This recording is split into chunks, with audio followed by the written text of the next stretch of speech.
that nesting among the stars, even ascending into heaven or climb up to heaven, as Amos 9:2 suggests, I'm starting to think that outer space, or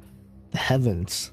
that God says people will climb into or climb up to, where they will nest among the stars, the same place, the abode, the heavens above, where Nimrod tried to get to via the Tower of Babel before he brings him down. This heaven, or this above, and the extra dimension or alternate dimension is one in the same. And when we look at a story like this one and think about the imagery of the portal, it all starts to make sense. That there is a deep connection between the alternate universe, or the extra dimension, or the spiritual dimension, that other side, and what we've been led to believe is outer space. Maybe it's really just another dimension up there, and we do have access to it, but there are specific properties that we are not privy to yet. Anyway, those are some of my thoughts. Ponder on that for a little.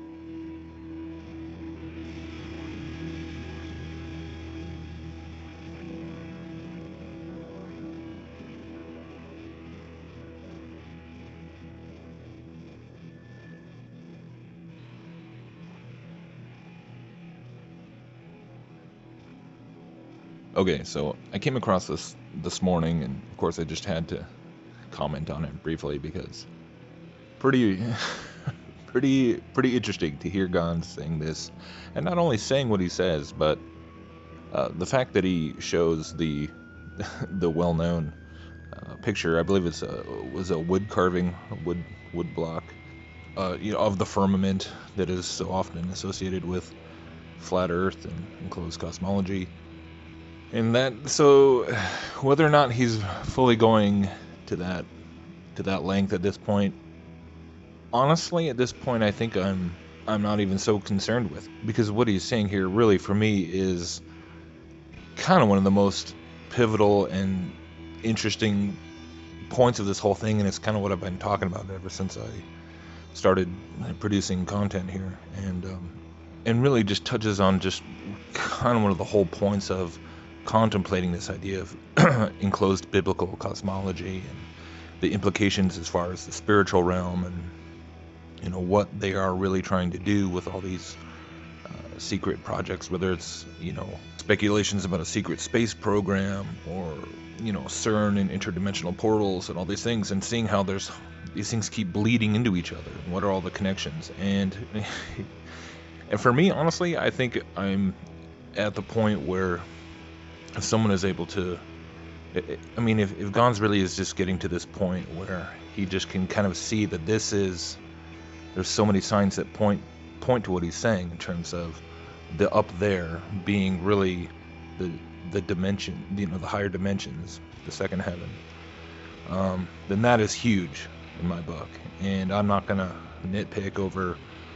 because I think a lot of people, it's interesting because he's been getting hit with this for over a year now, and I think a lot of people they get hung up on, when they come up against flat Earth, and they think it's just all about,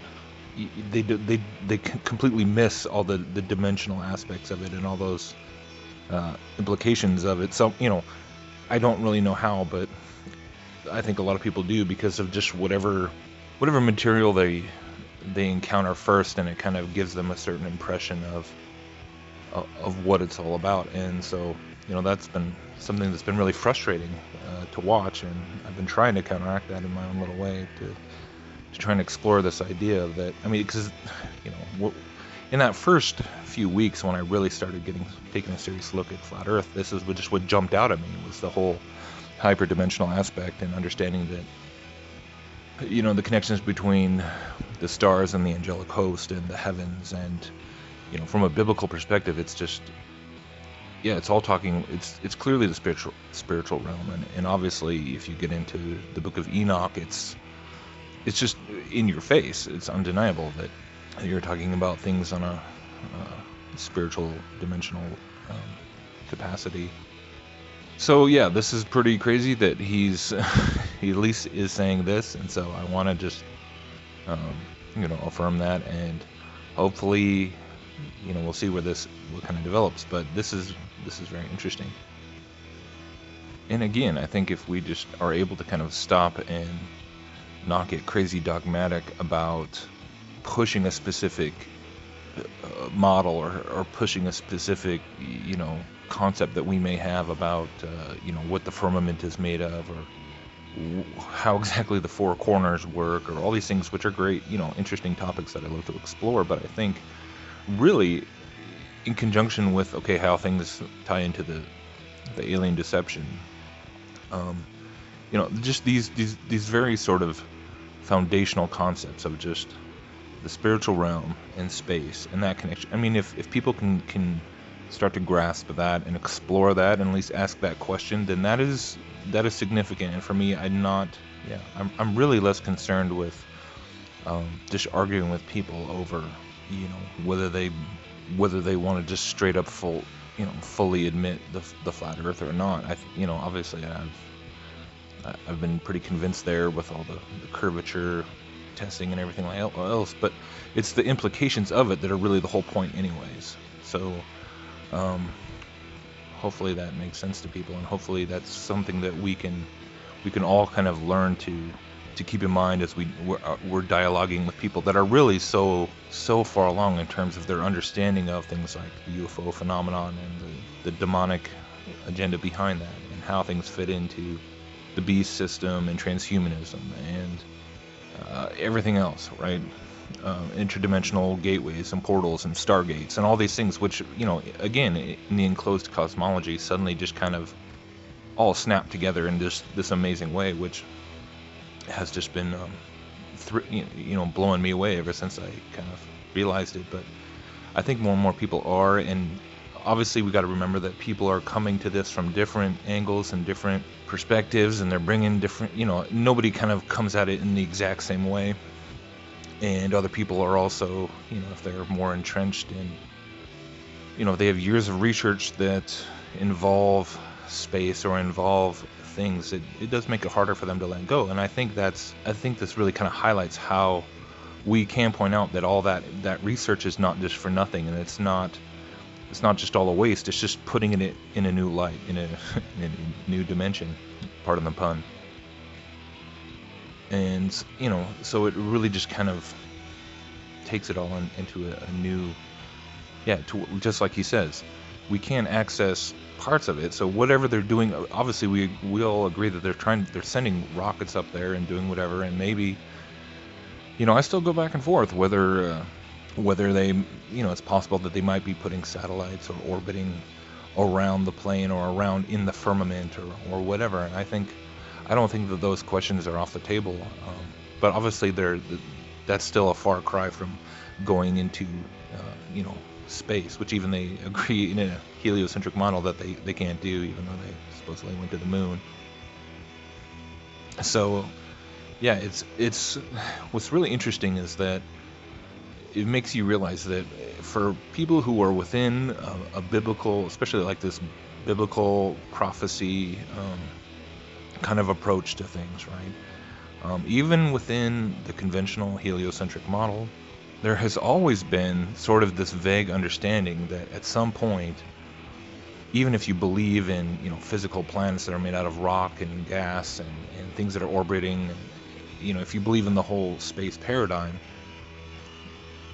there's so many people out there that have understood that at some point in some way